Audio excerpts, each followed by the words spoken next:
Berjumpa lagi semuanya yang sangat berbahagia karena sudah kebagian kopi tubruk di warung kopi Budayanti. Pada saat ini kita akan kembali lagi dilanjutkan dengan Babang Tampan Xiaoyan dan Long Yi yang memasuki semacam dunia ilusi. Xiaoyan menyadari bahwa semua yang ada di hadapannya hanyalah manusia biasa. Namun alisnya berkerut karena ada sesuatu yang terasa mencurigakan. Apalagi sejak awal rubah roh telah menggiring langkah mereka menuju ke tempat tersebut. Xiaoyan menduga bahwa inilah lokasi di mana umat manusia berkumpul di dunia gunung dan lautan.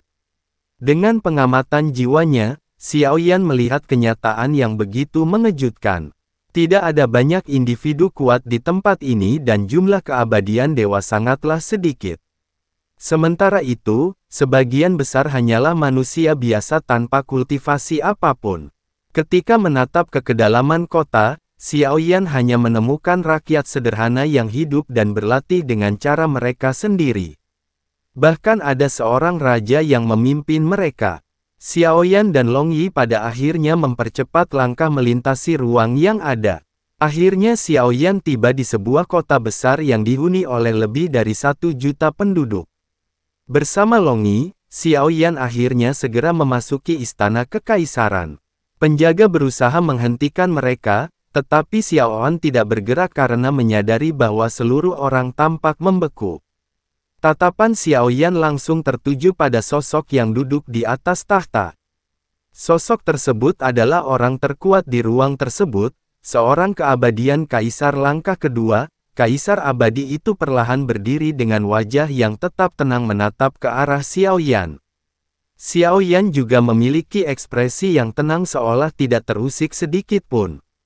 Sejak lama Xiaoyan telah menduga rencana dari klan rubah cahaya ilusi dan memahami bahwa semua ini hanyalah bagian dari jebakan.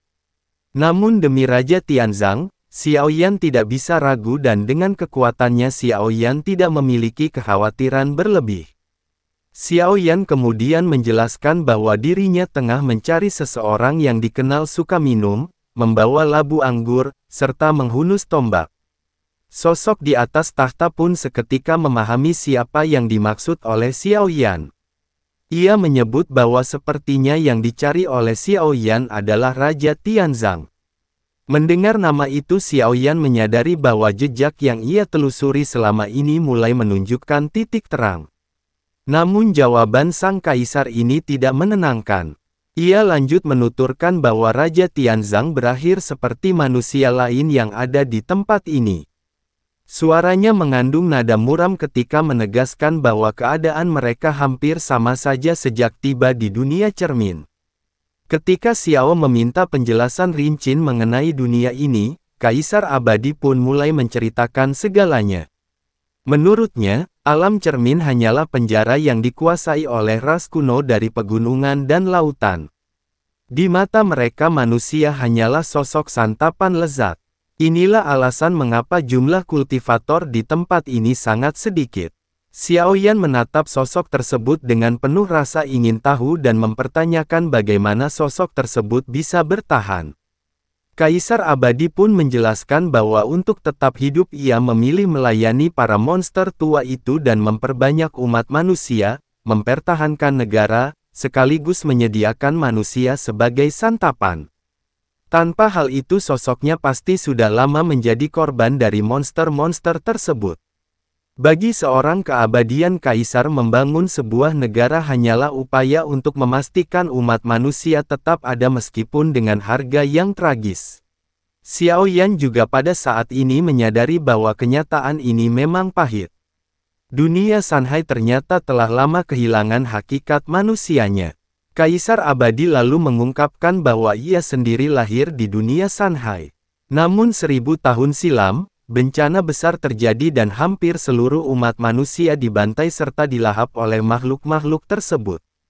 Xiaoyan pun semakin serius dan Xiaoyan bertanya kapan para binatang iblis itu biasanya datang untuk memangsa manusia. Jawaban Kaisar Abadi membuatnya tersadar akan logika kejam dunia ini. Alam cermin menurut penjelasannya adalah dunia binatang iblis.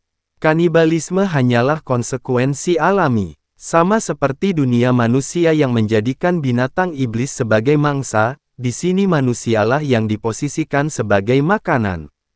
Bagi Xiaoyan penjelasan itu terdengar benar, namun tetap sulit untuk diterima. Ia berpihak pada manusia dan menilai tindakan tersebut sangatlah kejam. Namun jika dilihat dari sisi para binatang iblis, mereka tentu akan merasa hal yang sama ketika melihat jenis mereka dimakan manusia. Saat Xiao mempertanyakan apakah tidak ada kebencian terhadap ras binatang iblis, Kaisar Abadi mengakui bahwa kebencian itu memang ada. Namun di hadapan aturan mereka manusia hanyalah semut kecil yang tidak mampu memberi perlawanan. Jika tidak tunduk untuk memberi nilai, maka pada akhirnya mereka hanya akan menjadi santapan. Para monster iblis dikenal gemar berburu mangsa baru. Kaisar Abadi menjelaskan bahwa kabar kedatangan Xiaoyan pasti akan cepat tersebar. Dan tak lama lagi para monster iblis akan datang berbondong-bondong untuk memburu Xiaoyan. Menurut Kaisar Abadi pada akhirnya Xiaoyan hanyalah mangsa yang ditunggu-tunggu. Kaisar Abadi perlahan berbicara dengan tatapan terarah kepada Xiaoyan.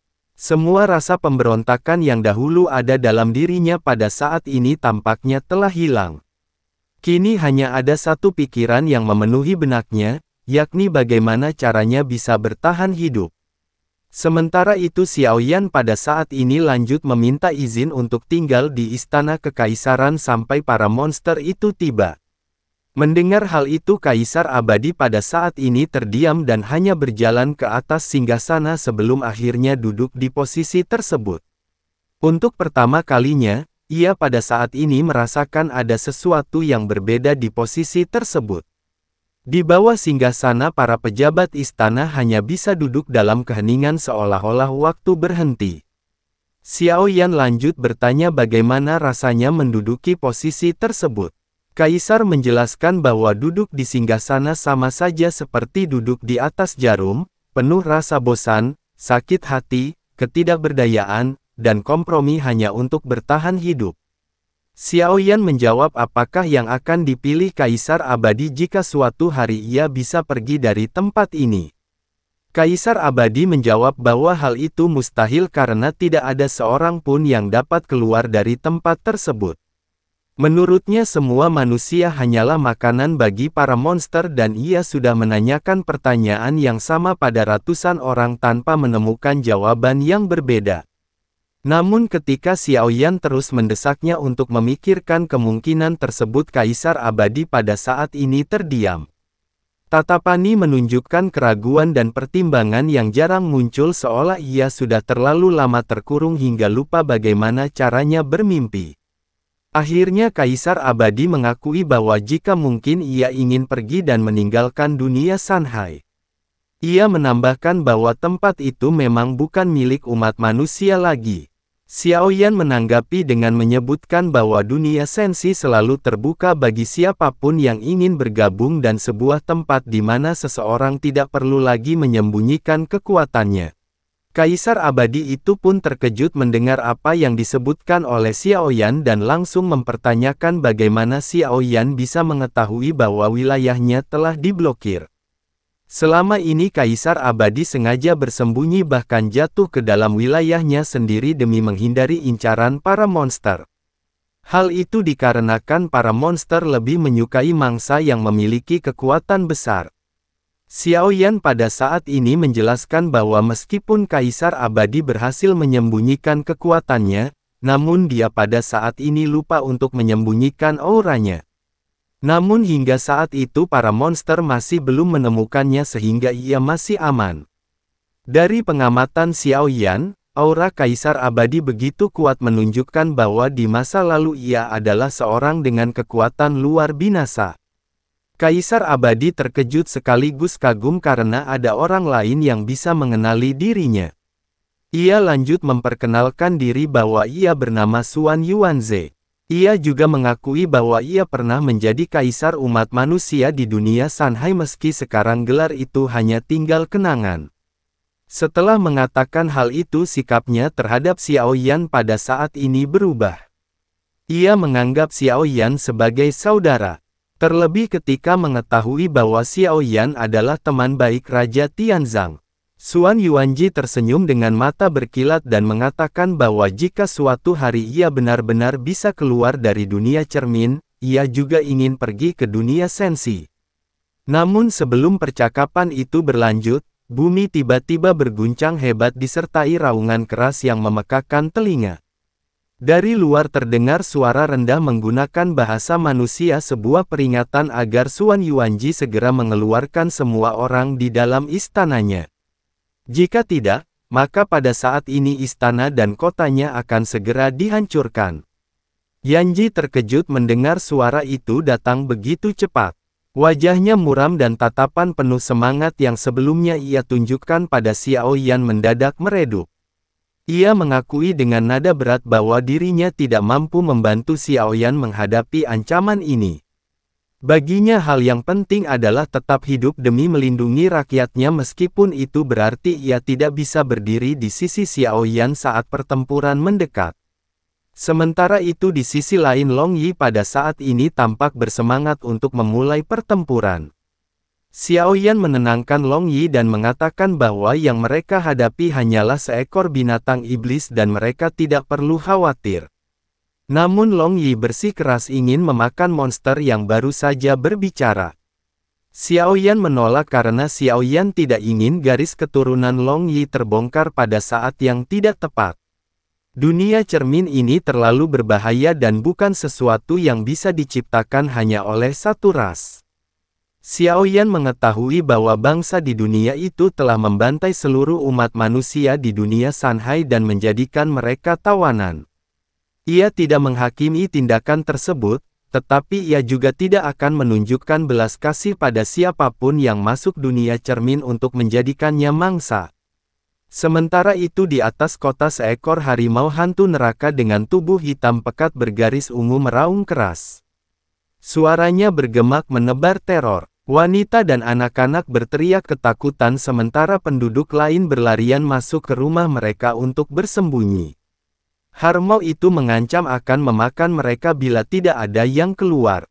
Meski mengumbar ancaman, harimau hantu neraka sebenarnya tidak berani sembarangan melahap manusia atau merusak kota. Hal itu dikarenakan akan memancing perhatian binatang iblis yang lebih kuat daripada dirinya. Lalu tiba-tiba sebuah suara berat bergema di udara menantangnya untuk meraung.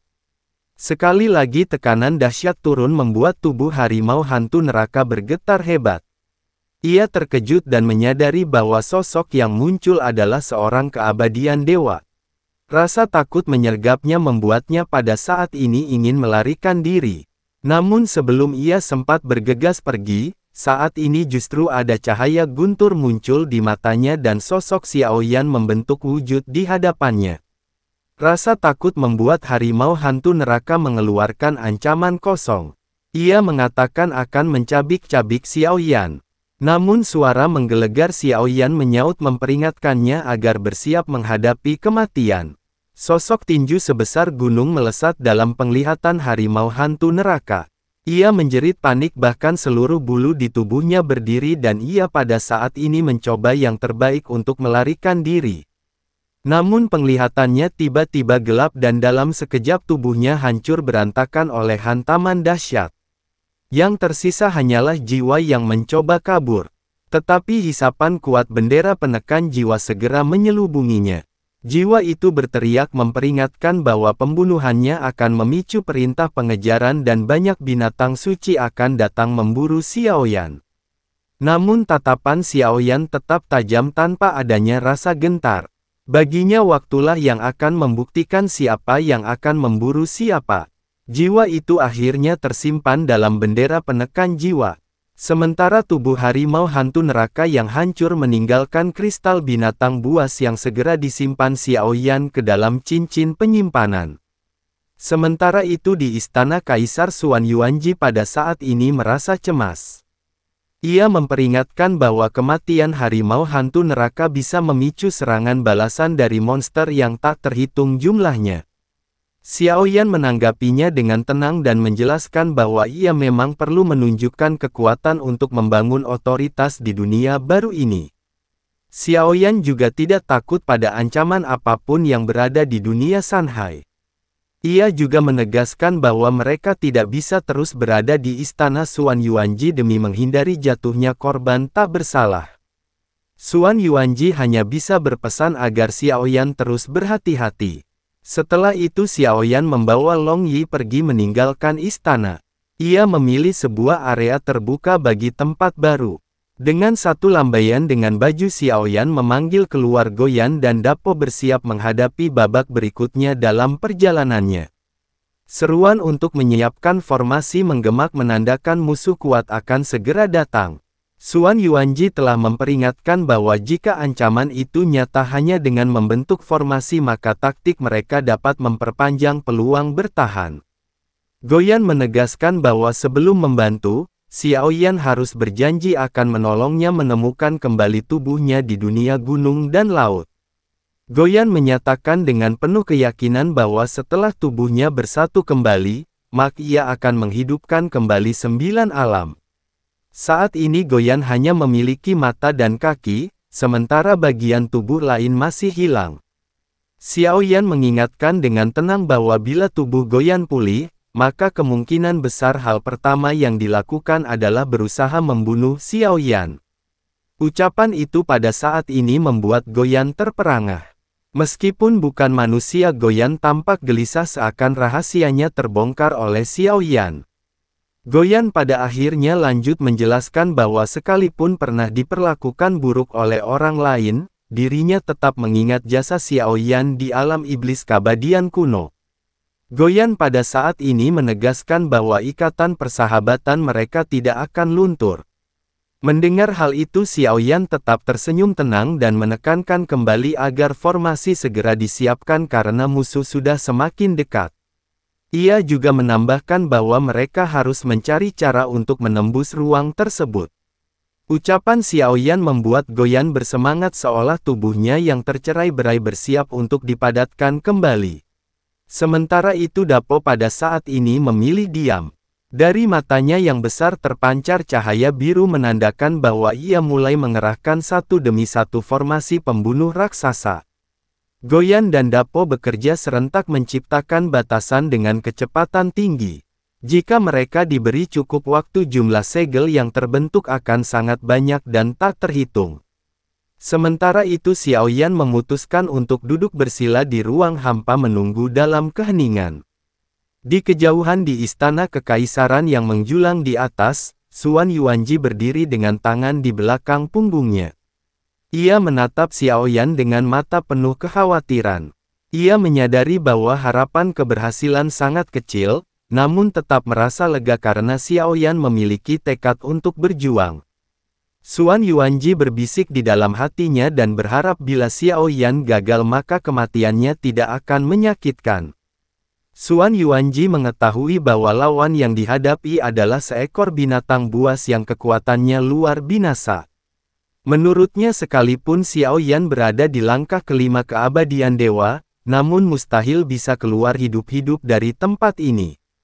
Ia tidak dapat merasakan dengan jelas level kekuatan Xiaoyan, namun dugaan kuatnya tetap berada di bawah tingkat itu. Meskipun demikian secerkah harapan yang tipis membuat Xuan Yuanji tidak sepenuhnya putus asa. Waktu pun berlalu hingga akhirnya dunia cermin diselimuti awan gelap pekat. Hujan deras pun turun, butiran airnya sebesar kacang menghantam bumi dan angkasa. Xiaoyan menatap tajam ke arah langit. Lalu dengan pergerakan tangannya naga-naga api keluar dari tubuhnya dan menyerbu awan gelap. Dalam sekejap langit berubah menjadi lautan api membakar abis hujan yang baru saja mengguyur. Di tengah kekacauan itu terdengar suara berat penuh ecehan. Suara itu menganggap Xiaoyan hanyalah manusia tingkat ketiga yang sombong dan begitu masuk ke dunia cermin ia akan menjadi santapan para penghuni di dalamnya. Aura kuat bermunculan satu demi satu diikuti kemunculan binatang buas dalam berbagai ukuran. Xuan Yuanji yang mengamati dari jauh segera mengenali mereka. Ini adalah dua ras besar yakni kera guntur langit dan gajah iblis langit yang muncul di hadapan Xiaoyan. Mereka bukan pemimpin namun tetap saja terkenal akan kekuatan dan keganasannya. Xuan Yuanji tahu betul reputasi mereka karena keduanya adalah lawan lama yang pernah ia hadapi. Sementara itu Xiao Yan yang masih duduk bersila memberi penekanan pada Long Yi agar tidak bergerak tanpa izin. Hal itu dilakukan untuk menjaga agar identitas Zhou Jiuyin tetap tersembunyi.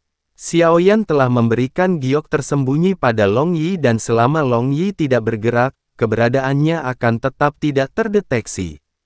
Setelah memberikan instruksi Xiao Yan pada akhirnya segera melesat ke udara, seorang diri Xiao Yan harus menghadapi beberapa monster raksasa dari beberapa spesies.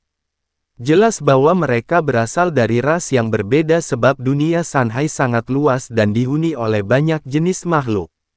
Hal itu membuat kehadiran mereka sama sekali tidak mengejutkan bagi Xiao Yan. Raungan besar bergema dari para monster. Raungan itu terdengar seolah menjadi bentuk komunikasi mereka kepada Xiao Yan. Namun Xiao Yan sama sekali tidak memahami satu kata pun dari mereka. Salah satu monster kemudian berbicara dengan bahasa manusia menegaskan bahwa Xiao Yan adalah manusia dari dunia luar. Monster tersebut juga menuduh Xiao Yan telah menghabisi sesama makhluk Sanghai dan menantangnya dengan mengatakan bahwa manusia luar hanya mencari kematian. Xiao Yan pada saat ini menjawab dengan tegas dan menyatakan bahwa jika ada yang ingin menghabisinya, maka ia juga berhak menghabisi sosok tersebut. Bagi Xiao Yan semua itu hanyalah perburuan dan tidak ada alasan untuk melarang kematian mereka. Ucapan tersebut membuat para monster semakin marah. Seekor kera guntur langit kemudian meraung keras menggetarkan langit dengan suara guntur yang mengelilinginya. Kera itu menyebut Xiao Yan sebagai manusia kurang ajar dan bersumpah akan mencabik-cabiknya bersama-sama. Xiao Yan hanya menatap dengan mata yang menggelap dan di dalam hatinya, Xiao Yan merasa heran bahwa umat manusia bisa jatuh begitu rendah di gunung dan lautan. Kini setelah memasuki tempat tersebut, Xiao Yan harus mencari tahu apa yang sebenarnya sedang terjadi. Xiao Yan sadar bahwa hanya dengan menunjukkan kekuatan yang cukup, maka Xiao Yan bisa mendapatkan kesempatan untuk bertemu dengan raja dari sosok-sosok ini.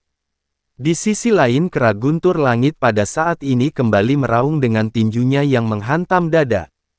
Kilatan guntur yang tak terhitung jumlahnya melesat ke arah Xiao Yan.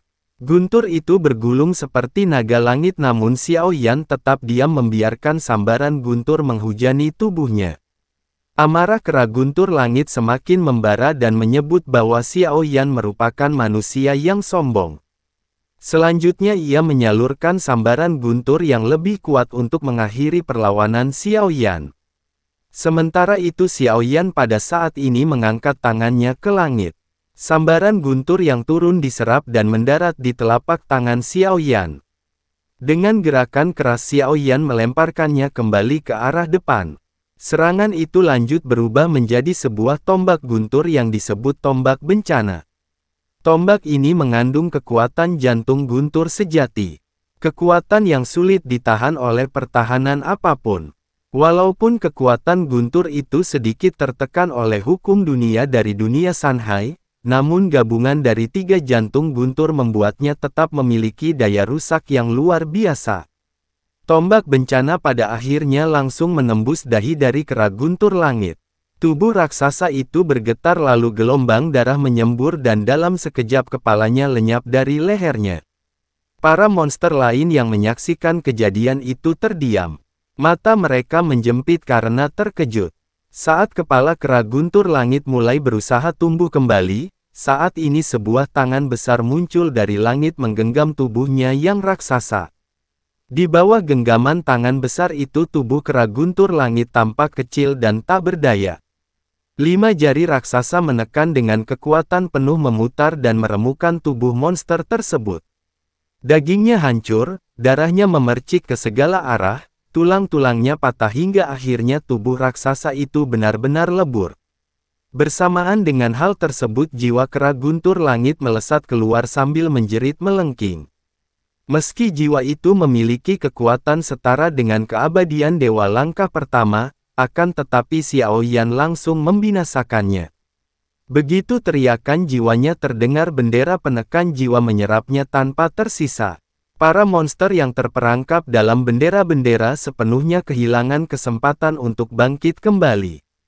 Lalu hanya tersisa segelintir monster ganas yang pada saat ini berada di sekitar. Setelah menyaksikan pemandangan itu, reaksi pertama mereka bukanlah menyerang Xiao Yan. Justru sebaliknya mereka segera berbalik dan menghilang dari ruang tersebut. Bahkan seolah-olah kecuali manusia yang hadir semua monster lain dapat dengan bebas meninggalkan dunia cermin. Tempat itu benar-benar seperti akuarium sedangkan manusia yang masuk di dalamnya hanya seperti ikan yang sengaja ditempatkan untuk menjadi santapan. Xiao Yan juga menilai bahwa lolosnya monster-monster itu merupakan sesuatu yang menarik. Setelah itu Xiao Yan pada akhirnya kembali ke formasi. Goyan dan Dapo masih dengan marah memasang penghalang yang jumlahnya telah mencapai tingkat yang mencengangkan. Goyan menjelaskan bahwa ruang ini penuh dengan celah sehingga monster bisa pergi kapan saja. Namun Xiao Yan justru ingin menunggu dan melihat trik apa lagi yang dimiliki pihak lawan. Menurut pemikiran Xiao Yan, menawan manusia pasti akan membawa kerugian besar bagi para monster.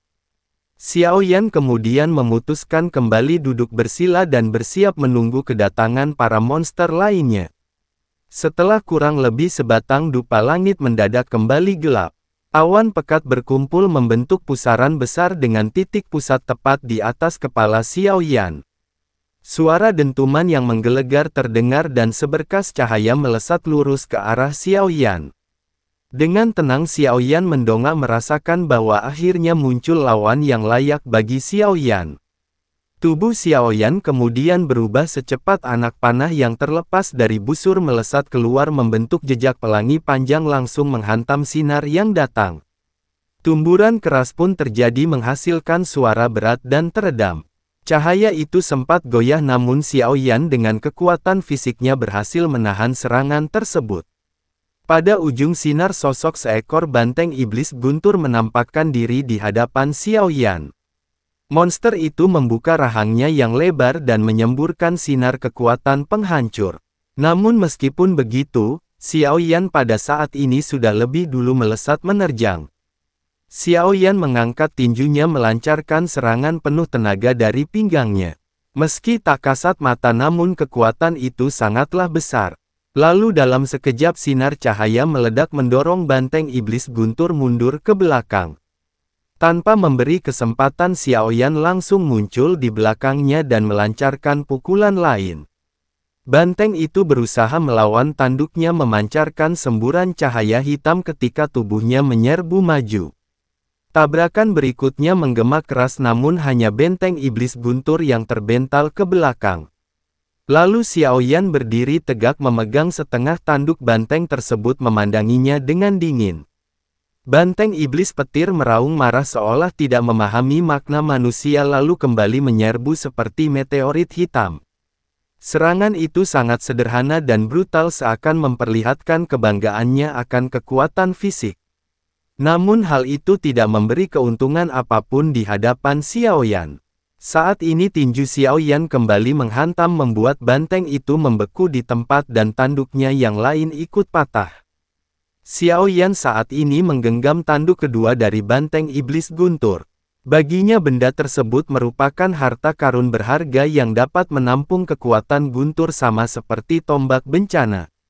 Tanpa ragu Xiao Yan menyimpannya ke dalam cincin penyimpanannya. Dan pada saat itu ketakutan tampak jelas di mata banteng iblis petir. Kekuatannya memang tidak rendah, bahkan lebih kuat sedikit daripada kera petir langit. Namun posisinya jelas bukan sebagai sekutu utama kera petir langit. Sementara itu niat membunuh pada saat ini mulai muncul di dalam diri Xiao Yan. Karena banteng itu sudah menyerang, lebih baik pada saat ini membinasakannya sekalian. Saat ini Xiao Yan hendak melancarkan serangan penutup.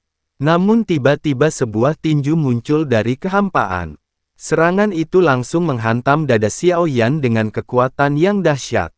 Saat ini tubuh Xiao Yan terguncang keras. Bahkan darah dan qi di dalam tubuhnya bergejolak. Namun Xiao Yan dengan sengaja tidak menahan dampak serangan tersebut, sehingga membuat tubuhnya terpental mundur sambil menunggu siapakah penyerang yang akan memperlihatkan dirinya saat ini.